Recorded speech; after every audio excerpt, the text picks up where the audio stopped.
We recognize that CVUUS gathers on the land of the Western Abenaki people. We respect their spiritual relationship to the land. We hope to learn from them how we can live together in peace and justice. Good morning and welcome. Those of you here in person and those of you joining us on Zoom to our Sunday service here at CVUUS, the Champlain Valley Unitarian Universalist Society, where we strive to be an inclusive and welcoming community that sustains a liberal religious tradition. We aspire to be visible and active on behalf of social justice and environmental responsibility. We nurture and empower each other at all ages on our spiritual journeys, and we reach out to the larger communities of which we are a part. My name is Becky Strum. I'm a member of this congregation, and today I'll be serving as worship associate for our settled minister, the Reverend Barnaby Feeder. I don't know about you, but despite all that's happening in our world today, at least today, standing here with all of you, I'm feeling a little bit hopeful. We're gathered here together in this sanctuary for the second week in a row. Cases of the virus have been decreasing in the U.S. in general and Vermont, and the days are getting longer. If you're joining us for the first time on Zoom, please go to our website and send us an email at office@cvuus.org so that we can send you our weekly email blast. If you're new and in person for the first time, please sign the book in the lobby just outside the sanctuary so we can be in touch with you. And in that email blast, you'll learn each week about the many pathways and opportunities to connect outside of our Sunday services. First of all, there's one that's I'm not sure if it's fully mentioned. I think it is. But anyway, next week after our service, we'll be having a congregational conversation, which we have about once a month.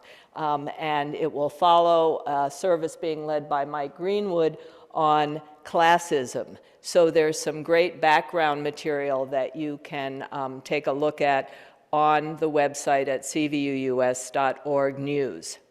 Another thing that is not in the order of service is that Reverend Barnaby encourages us to participate in a virtual workshop, Abolish Slavery, Educating Our Communities on Proposition 2.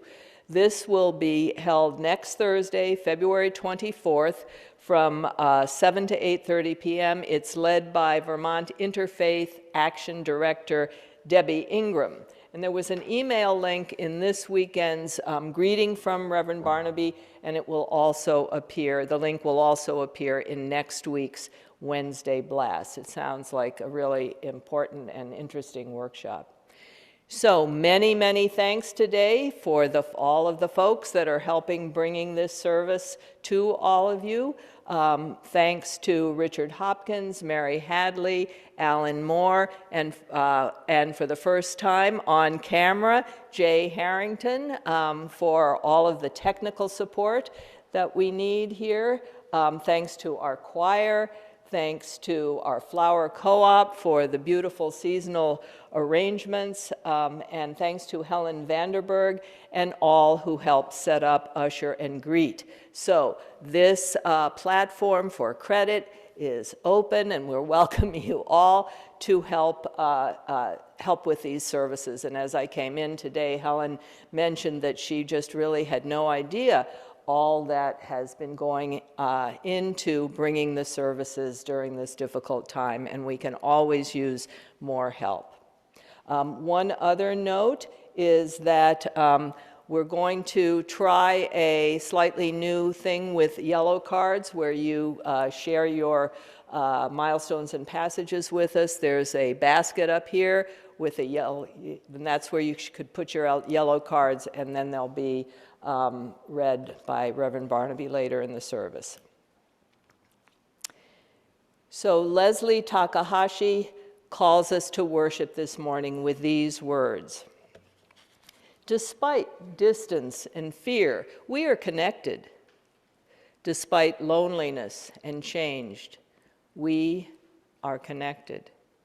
Across different experiences and lives, we are connected. Even in the face of inevitable losses of life, we are connected. When we wish to laugh, we are connected. When we need to mourn, we are connected. Across a nation divided, we are connected. Even when we dance alone in a room, we are connected. In the heat of the sun, we are connected. In the glow of the stars, we are connected. Across the limits of our imagination, we are connected. Even when nature trembles, we are connected.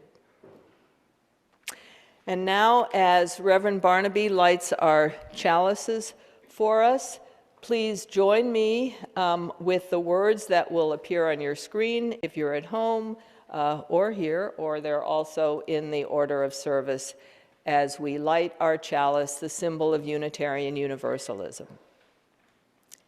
We pause this morning from the chaos of the world to reclaim the beauty within these walls that carry us through our week. We lift this community onto our shoulders with pride and grace-filled expectations for our children and our children's children.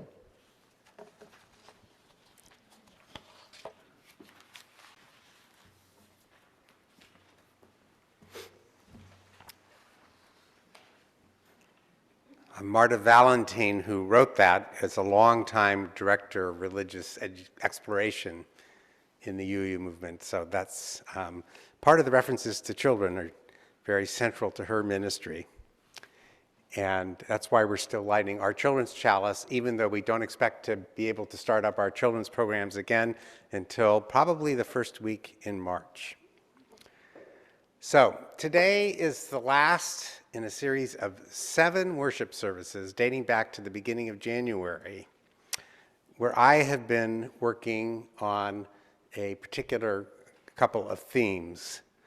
Some of these were entirely on Zoom, as you recall, and the last few we've been able to start meeting again in the sanctuary. I'm sure today's attendance in the sanctuary, based on calls I had during the week, is a little bit affected by people being a little concerned about ice conditions. And maybe by next week it'll be warmer and we'll have even more people joining us here. But each of those 7 services were shaped by 2 goals. The first was expressing gratitude for the chance to gather as Champlain Valley Unitarian Universalists in the midst of a surging pandemic. And the second, week after week, was reflecting deeply on a fundamental human problem. What, if anything, is true, and how do we know it? Now, we covered a lot of ground. I'm not going to repeat what was in all of those 7 sermons for you, but I brought up what our UU values as expressed in the 7 principles tell us to do with what we know and don't know, what they tell us about how we want to act with each other. This week, we're going to wrap up with what I sometimes think of as the UU cheat sheet for knowledge seekers.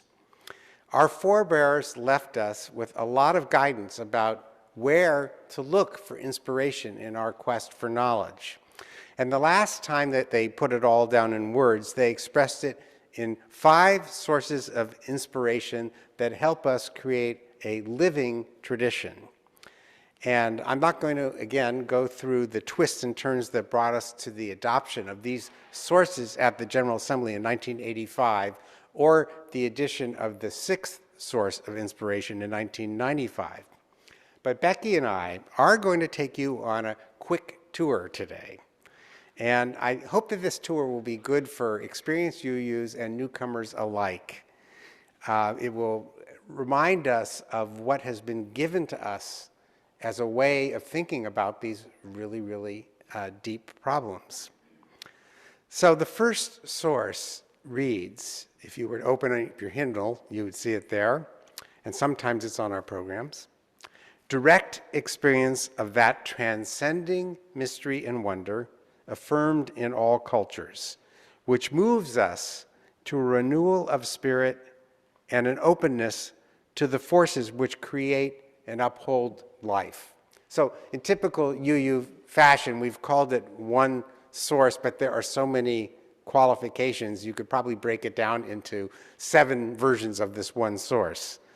But it comes down to this direct encounter, you and me, with nature, with each other, with something that was left behind in a coffee shop that we saw on a table that suddenly brings us into thinking about something deeper. And this idea of direct experience with the sacred is affirmed in every culture in different ways. And in this particular source of guidance, we're looking for something that moves us to renewal of the spirit, something that's uplifting us and upholds us and opens us up to being more in connection with the forces of life that are meaningful. And to give you an example, we're going to use a hymn written in medieval times by Hildegard of Bingen and put to music in the 15th century and sung in this updated version on this video. I am that great and fiery force. So imagine this powerful nun who led a very important abbey and her connection to the divine through these direct experiences with the world.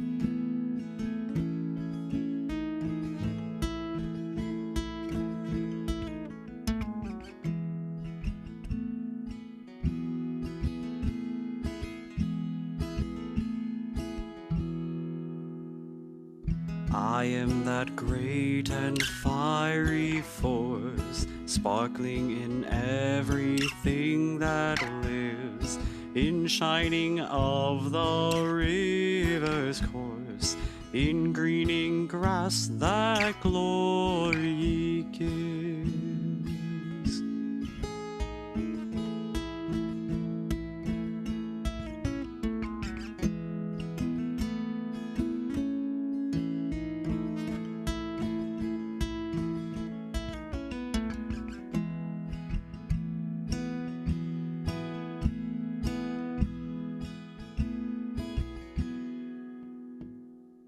I shine in glitter on the seas, in burning sun, in moon and stars, in unseen wind, in verdant trees. I breathe within both near and far.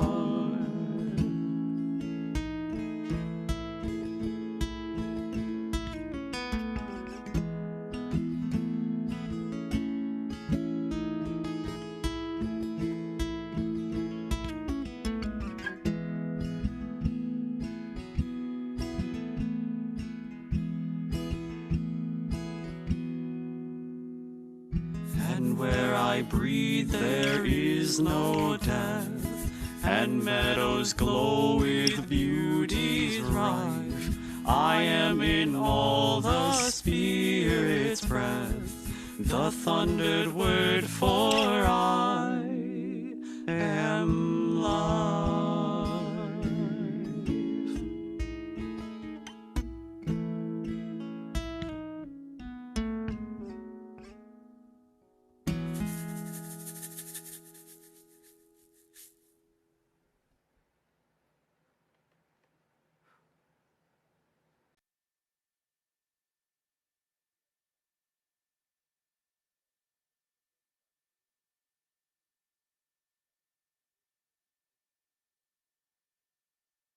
So Becky and I decided that the Time for All Ages was the perfect place to talk about the second source. The second source reads, "Words and deeds of prophetic people which challenge us to confront powers and structures of evil with justice, compassion, and the transforming power of love." And those of you who've looked in hymnals might find that it says, "Words and deeds of prophetic men and women." The only recent change to the sources has been to change men and women to people as part of keeping us a living tradition. Words and deeds of prophetic people which challenge us to confront powers and structures of evil with justice, compassion, and the transforming power of love. Now that expansion from men and women to people, of course, takes into account our much more sophisticated understanding of gender, but it also takes into account the fact that we don't think of children as men and women. They're boys and girls and other genders now. And this logically leads us to the point that prophecy is not just famous people, but prophecy also comes out of the mouths of babes. So what we're going to do is give you a little collection of things that were gathered from children connected with this congregation in one way or another. And after each one of those observations that we think has a certain prophetic quality, Becky and I think that, I'm going to just give you some, quote, adult quotes, which sort of reflect on the same thing. So Becky, why don't we start with our first contribution? Okay. Trying not to have my back to anybody, but I hope everybody can hear me. So Marnie Wood told us about Samantha, one of Marnie's third grade students, who when asked to write about teaching and learning, wrote in a tribute to Marnie, stating that she learned from Marnie, "It's okay to be yourself. That's something big about life." Very well put, Samantha. William Shakespeare said it this way, "This above all, to thine own self be true." And Dr. Seuss said it this way, "Be who you are and say what you feel, because those who mind don't matter, and those who matter don't mind." And this is embedded in our principles. Our very first principle, which we state to the children, is we believe that each and every person is important. And in our adult version of that principle, we say, we, the member congregations of the Unitarian Universalist Association, covenant to affirm and promote the inherent worth and dignity of every person. So, something big about life is that. Okay, Becky. Catherine Schloff remembered that when she was teaching RE at CVUUS, Alex Birdsall, who was in the 5th or 6th grade at the time, as they were sitting in their circle sharing joys and concerns, Alex said, "I have a joy that I don't have a concern." Very well put for Alex. And that concise way of looking at the world is held over. He's now a programmer as an adult. It follows along the same line of thinking as Proverbs chapter 15, verse 23. "A person finds joy in giving an apt reply, and how good is a timely word." And the Buddha said, "There is no joy like the joy of freedom." And what greater freedom than freedom of concerns and sorrows? And finally, I'll share with you a more modern saying that's plastered all over the internet if you look. "Joy is what happens to us when we allow ourselves to recognize how good things are." And that's from Marianne Williamson. When Rosalie Cryan was putting her 3-year-old son Matthew to bed one night after an elaborate bedtime ritual, she finally said, "Okay, honey, it's time to go to sleep. I love you." He then replied, "Speaking of love, what is love?" Nothing like a great question to delay lights out, huh? Well, maybe he get a little help from Lao Tzu, the Chinese sage, who said, being deeply loved by someone gives you strength, while loving someone deeply gives you courage. And Robert Fulghum, the Unitarian minister, best known for the kindergarten song, he wrote, we're all a little weird, and life is a little weird. And when we find someone whose weirdness is compatible with ours, we join up with them and fall into a mutually satisfying weirdness and call it love, true love. And finally, from the late Bell Hooks, very brief but very much a core of UU values about love. Love is an action, never simply a feeling. Here is a story we received from Mike Greenwood about his student, Jabari. There he sat, an overweight boy in the back of my 5th grade classroom of 26 students. As we're making predictions based on titles and subtitles, illustrations and photos about what we thought the chapter on colonization of the Americas might be about, Jabari yelled out, "Where am I in this, Mr. G? Where am I in this book?" You see, Jabari identified as African American, and he was right. There were no pictures, no illustrations, no photos of people of color in this chapter.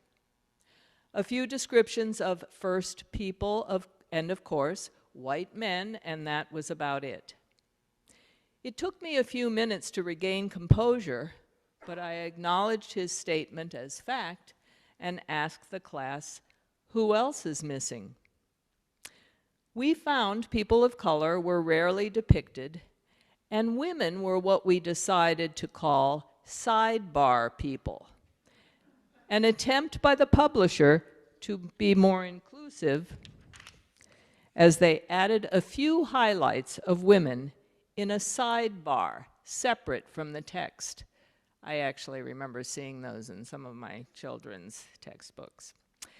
With that discovery, I asked Jabari to collect the books, stating that we will use them no more. I remember that night my scramble to find material that more fairly depicted who was in front of me, kids of a variety of color and mix of genders. It wasn't easy. It pleased me that this question, "Where am I, Mr. G?" became our class mantra, and with every book we encountered. We always framed our reading by asking, who is missing in this story, and why did we think they were left out? One kid who changed how I taught, one 10-year-old kid who changed my life. And here are some commentaries from well-known people that I think reflect on the same truth. Wayne Dyer, who was a well-known self-help author, Your Erroneous Zones, I think was his best-selling book, said, "Change the way you look at things, and the things you look at change." And Malala Yousafzai, the incredible human rights activist as a teenager in Pakistan, said, "One child, one teacher, one book, one pen can change the world." And Thomas Jefferson, a man whose gifts to us are mixed by his involvement with the same kind of racism that Mike fought against by changing his books, said, "If you want something you've never had, then you've got to do something you've never done." Finally, here are 3 more examples of words of wisdom from Kiddos taught by Marnie Wood. The first one. As we came together for our Monday sharing time on a December morning, Cody asked if we were going to open the Advil calendar. Given that December could be full of some challenging moments with active children, I had a good chuckle about the word substitution for Advent calendar. And this quote from Anne Lamott from her book, Plan B, Further Thoughts on Faith. During Advent, we have to sit in our own anxiety and funkiness long enough to know what it means to be saved, which, if we are to believe Jesus or Gandhi, specifically means to see everyone on earth as family. Number 2, from Marnie. While experimenting with clay during our unit on circus, creating a clown nose to try out, something to try out. My question was, as the children had these clown noses on their noses, can you breathe? One response was, yeah, I can breathe, but I can't stand the smell. So, an interesting comment here on the importance of what you're breathing. But it still means that breathing is the most important thing. And so I went to Ralph Waldo Emerson. To know even one life has breathed easier because you have lived, this is to have succeeded. On an early February morning, as our school day began, I asked Justin how life was going. He told me he was growing into it. So Justin, wherever he is today, might be interested to know that William Butler Yeats, the great Irish poet, said, "Happiness is neither virtue nor pleasure, nor this thing nor that, but simply growth. We are happy when we are growing."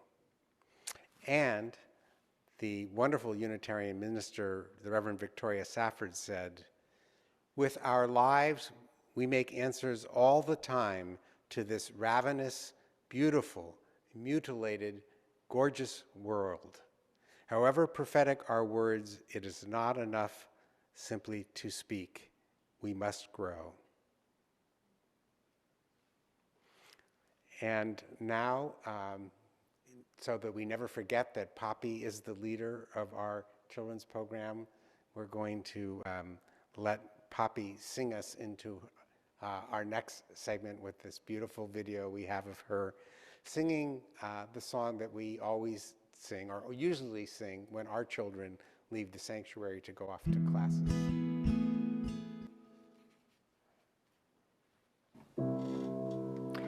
Let us open our eyes to see what is beautiful. Let us open our minds to seek what is true. Let us open our hearts to love one another, and may we walk in peace. Let us open our eyes to see what is beautiful. Let us open our minds to seek what is true. Let us open our hearts to love one another, and may we walk in peace.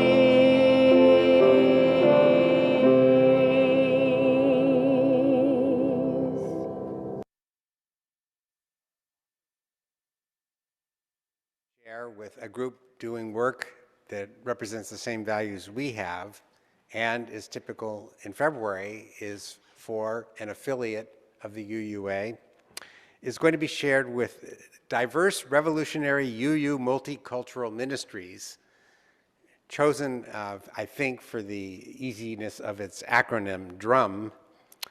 And DRUM has an interesting history. You should think of it as the precursor to the Black Lives of UU group, which we have often supported during these offerings.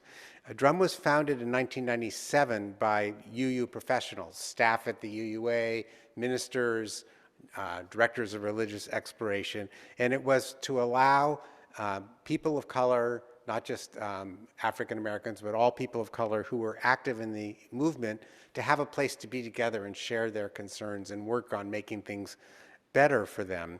And within 2 years, they expanded to make it also available to all lay members who qualified as Black, Indigenous people of color, or in any way that was done through self-identification. And so they brought together several older ministries in the movement, different programs, anti-racism programs, and a big emphasis on kind of pastoral care for these minority voices within our movement, which of course is a minority in the wider world in general. So minorities squared, marginalized people. And today, they provide a wide range of support programs and meeting places within the movement for these groups. And as we've matured as a movement, we've realized that one of the ways we are a welcoming movement is to make sure there are safe spaces for marginalized people who are trying to find their way into full participation in the movement. I'll note that one of their programs is a chaplaincy service, so anybody who identifies as BIPOC anywhere in the nation can call into Drum and talk to an experienced chaplain. And 2 of the 7 chaplains in Drum at the moment are the people we chose for our readings today, Leslie Takahashi and Marta Valentin. So I invite you to be as generous as you're able in the contributions to Drum. If you're here in the room, you can deposit a check in the basket or cash in the basket, or you can contribute through the program. And at the same time, if you have a yellow card that you want shared, you can drop it over here in the basket, and we'll gather those up to be shared in just a minute.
I have 2 yellow cards with me this morning, and I don't recall getting any in the mail from the Breeze group, and if I overlook something, I'm sorry. And at the end, if something shows up in chat, I'll ask Mary, and she'll just let me know. So the first is from Jay Harrington. Jay says, I'd like to light a symbolic candle in remembrance of Dick Collett, who passed away 2 weeks ago. Dick was a central character in the community of Ripton. It has been my honor to check in with him and his wife, Sue, weekly throughout the last 2 years and help them out with small chores. Dick has been generous and supportive of our family. Sue is glad that Dick was able to choose the time of his passing, which was smooth and full of love. Jay, he used the Vermont Death with Dignity law then? That's great. For those of you who don't know, Marnie Wood and others in our congregation played a big role in making sure that Vermont was one of the 10 states that gives people some choice over how they die, with a lot of safeguards to make sure that it really is their choice and that they are capable of making it. So we're grateful this was available for Dick. And on the other side of life, I have a yellow card from Avi Freund and Martha Fulda. We have a new and joyful event, Henry Thomas Freund, who is not quite 2 months old. He is delightful and is bringing joy into our hearts. Well, I know the experience of more and more grandchildren in the congregation is one that brings a lot of joy to many of us week in, week out, and it's good to be able to celebrate this one with the yellow card. So thank you, Avi and Martha.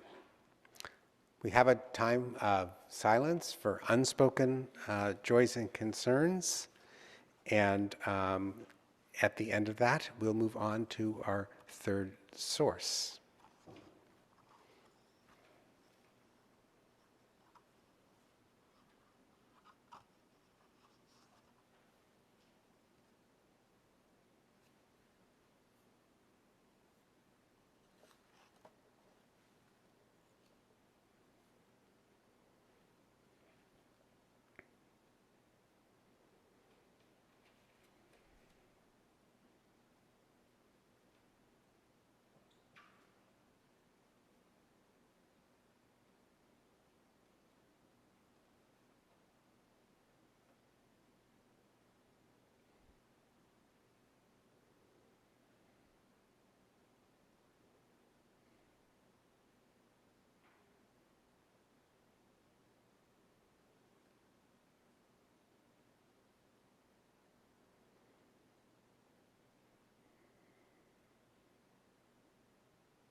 Thank you.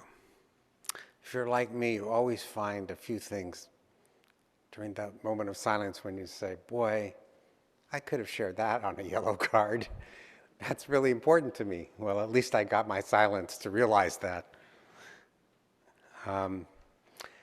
I gave you a little foreshadowing of the third source when I asked Ronnie to play Filled with Loving Kindness during our offering music. Filled with Loving Kindness is a hymn in our hymnal, and the lyrics come to us out of the Buddhist, Zen Buddhist tradition. And our third source reads, wisdom from the world's religions, which inspires us in our ethical and spiritual life. Well, certainly one of the great ways it inspires us is when we actually embody it in a hymn and sing it to remind ourselves of the wisdom. I also want to share with you a Buddhist story this morning. There are a zillion stories about the Buddha, and picking one is difficult. And I decided to pick one which is from a modern Buddhist teacher to emphasize that that too is a living tradition. And people are still telling stories, almost like the Jewish midrash, where they start from what's known from ancient history and then build a story out of names or situations that they're pretty sure could have happened. And this one is told about something that happened when Buddha had become enlightened and was in the teaching stage of his life. A very wonderful incident occurred in Gautama the Buddha's life. On a certain morning, he was sitting in a congregation of his disciples, and one person came. He was a devotee of Rama. He had been doing only Rama, Rama, Rama all his life, and he has not only been to the temple, he had built many temples himself. He was a great devotee. Age was passing away now, and a little doubt crept in. All my life, I have been doing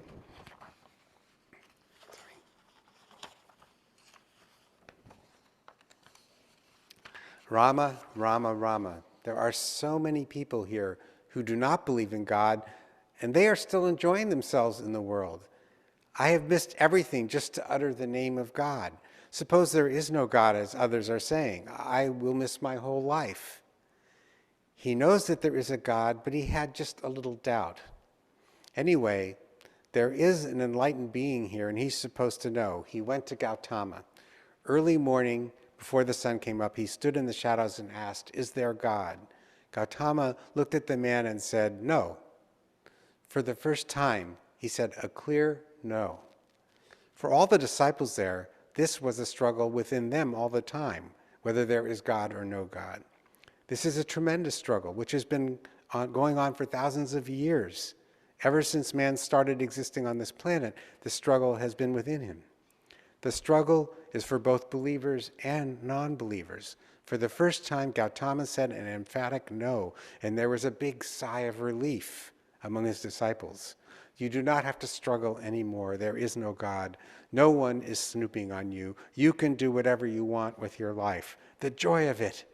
There was a big relief. In the evening, another man came. This man was a Charvaka. Charvaka are out-and-out materialists who do not believe in anything other than what they see. Those times in the country, there used to be professional Charvakas, priests. They would come to your town and throw a challenge. I will prove to you there is no God. If you prove to me there is a God, I will give you so much money. But if I prove to you there is no God, you must give me so much money. This was their profession. He was an expert Charvaka. You may have been believing in God for 50 years, but if you speak to him for 15 minutes, he will prove to you there is no God. He has proven that there is no God to thousands of people. His age was passing away, and a little doubt came in.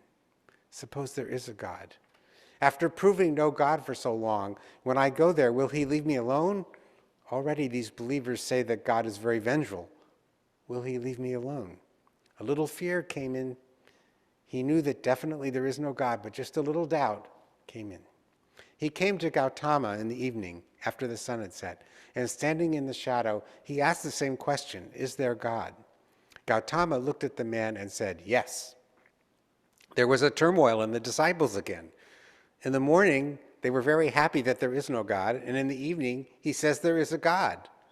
What is Gautama playing at? What is the game anyway? Is he just trying to create confusion? Now, the whole game is to take off all belief so that you can really search. With belief, you have only destroyed the search.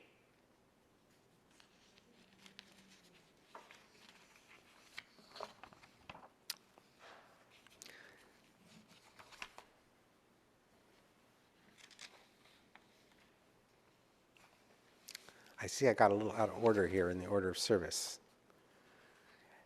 Our fourth source, Jewish and Christian teachings, which call us to respond to God's love by loving our neighbors as ourselves, is one that I sometimes describe to people in new UU classes as the most interesting source because, of course, it's the one that our tradition grew out of. The whole story of the 18th and 19th century Unitarian Universalist movements was an argument about what these teachings meant. And yet we get to the 20th century, and here it is fourth out of what was originally 5 listings. And it's sort of like the crazy uncle you've put up in the attic. You know, it's a relative, you're not going to get rid of him, and you want him there at Christmas, but maybe you aren't going to expose him to everybody because you just don't know what he's going to do or what he's going to make you look like. And yet it's there in so much of what we actually think and do, particularly the teachings about love. And one of the things that it's most prevalent in, I find, is the persistence of the 23rd Psalm.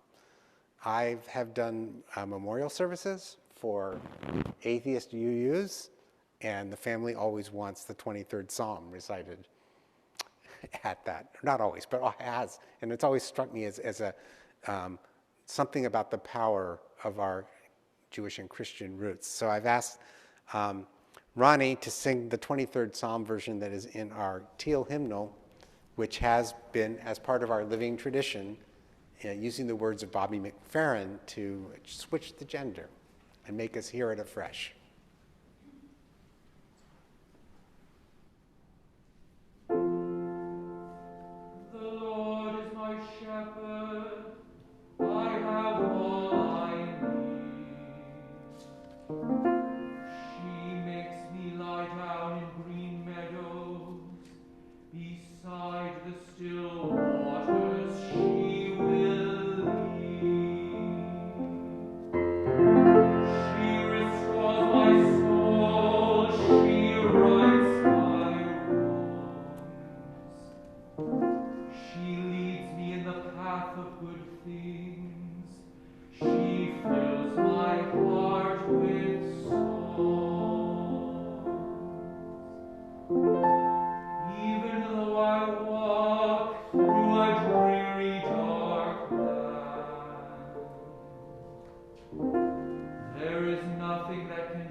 forsake me. She has said she won't forsake me. I'm in her hand. She sets a table before me in the presence of my foes. She anoints my head with oil, and my cup overflows.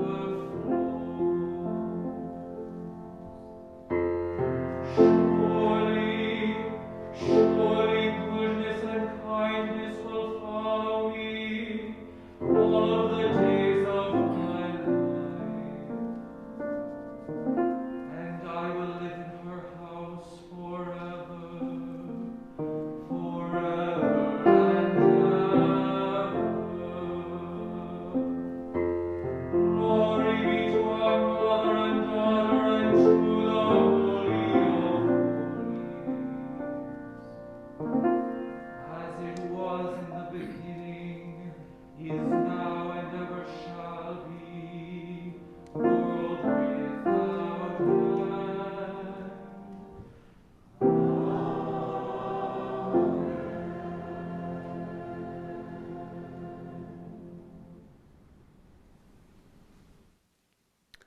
Our fifth source, and until from 1985 to 1995, our last source of inspiration, was humanist teachings which counsel us to heed the guidance of reason and the results of science, and warn us against idolatries of the mind and spirit.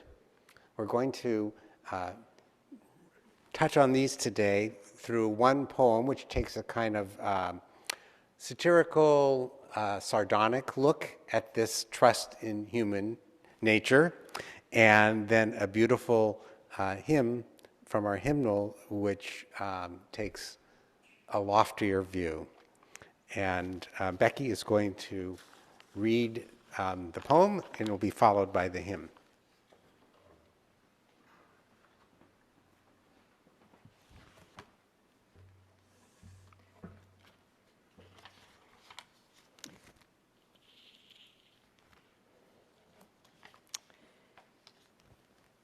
So the poem written in the 1980s by Miroslav Holub. Holub was both Czechoslovakia's leading poet of the 20th century and an immunologist. Brief reflection on accuracy.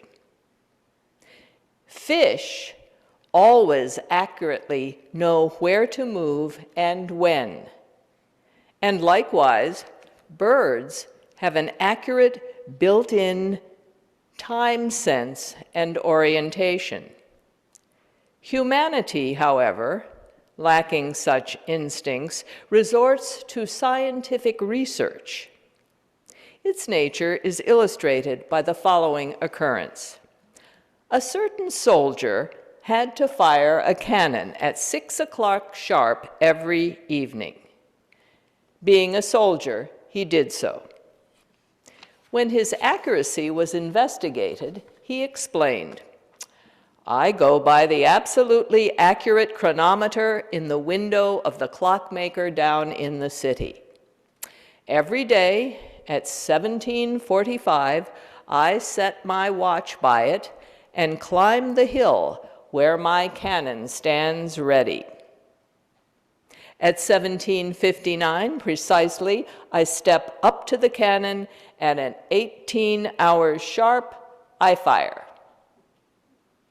And it was clear that this method of firing was absolutely accurate.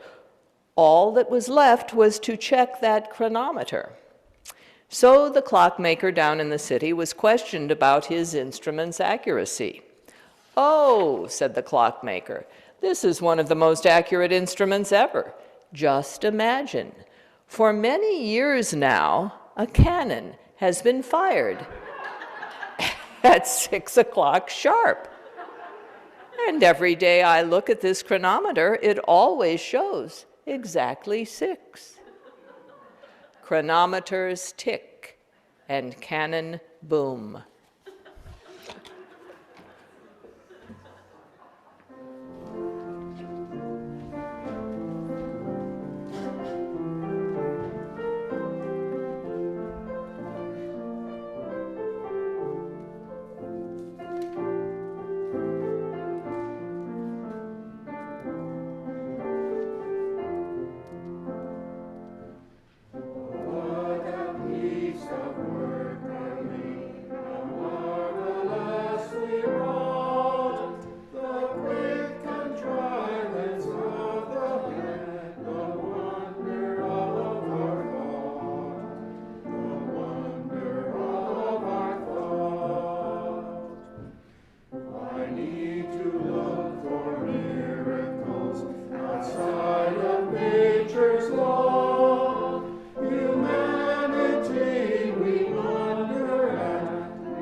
old Southern Harmony tune. The words are by Malvina Reynolds, a socialist, Jewish woman who became Unitarian late in life, joined the group at Berkeley, and is famous as a social critic. And yet these words express tremendous positive hope in human capacity. Oh, what a piece of work we are, how marvelously wrought, the quick contrivance of the hand, the wonder of our thought, the wonder of our thought. We need to look for miracles outside of nature's law. Humanity we wonder at with every breath we draw, with every breath we draw. But give us room to move and grow, but give our spirit play, and we can make a world of light out of the common clay, out of the common clay. Great faith in our capacity, something that we desperately need in these times. The sixth source, the final source, was added in 1995 as we continued this need to make sure that we had a living tradition. And the words are, spiritual teachings of earth-centered traditions which celebrate the sacred circle of life and instruct us to live in harmony with the rhythms of nature. So, you know what's going on at this time. We're becoming more aware of the unsustainability of our lifestyles and our need to be more in tune with the natural world if we're going to deal with climate change. And we're also becoming more aware that the indigenous traditions that we paid so little attention to had some wonderful spiritual guidance on how to do that. So this was added as part of creating a living tradition. And it raises the issue, of course, what's next? Is there going to be another source of inspiration added? Are we going to reword these? And the answer is, of course. The question is when and how.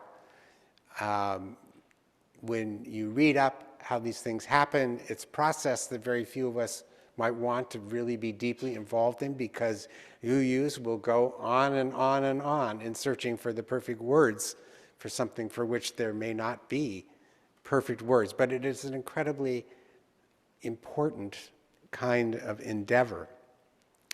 And so I bring it up because last week we talked about that image of Sankofa, that bird that looks forward, that is walking forward but looking back, that bird that comes to us out of West Africa, that came to this country as a symbol with enslaved people, that the Unitarian Church in Charleston put on a monument in its garden when they collected bricks from the original church that were made by enslaved people to honor the fact that this is the foundation, the literal foundation of their church, the work of these enslaved people. They put this Sankofa symbol there.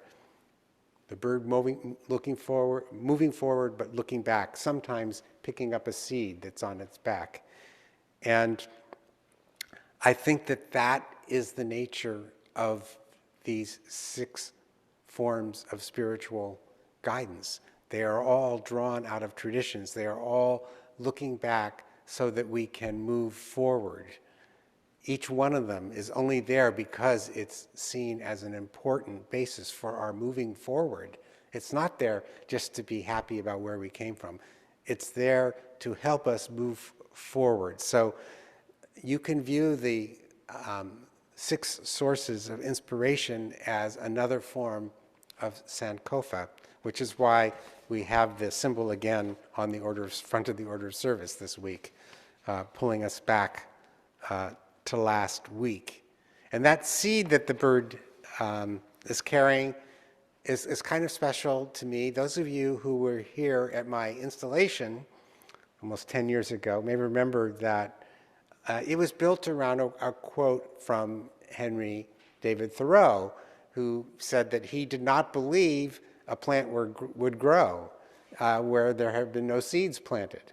But show me a seed has been planted and I am prepared to expect miracles. And I think that that is very much the attitude I wanted to characterize my ministry, because all of our life together is continually planting seeds, seeds for our own growth, seeds for the growth of people who will come after us. And so I think that all of that feeds into the second mantra, for my ministry anyway, that I shared with you as I came upon it later. And these are the words of a Catholic priest in Latin America who went off to fight with rebels in Colombia against the dictatorship at that time. And he said, "Love, if it is sincere, seeks to be effective." So, planting seeds so that miracles may occur here, and the miracles are all to make us a force for love in the world and to remind us that if we're really going to do that, we're going to seek to be effective and not just make gestures that make us feel good. I think all of the 6 sources have something to say about that. But interestingly enough, that last mantra, love, if it is sincere, seeks to be effective, to me comes right out of that 4th source, that crazy uncle in the attic, the teachings that we bring down to ourselves from Christianity and Judaism, the teachings that call on us to love our neighbor. So with that, we'll have a final hymn, which I think embodies the 6th source, the spiritual teachings of earth-centered traditions, which celebrate the sacred circle of life and instruct us to live in harmony with the rhythms of nature. And as we did last week, I will invite you to sing along, since we don't have much more time in this space. I think it's safe, but please keep your masks on and stay seated so you don't get carried away and want to belt it out.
Center of our souls, in your love we find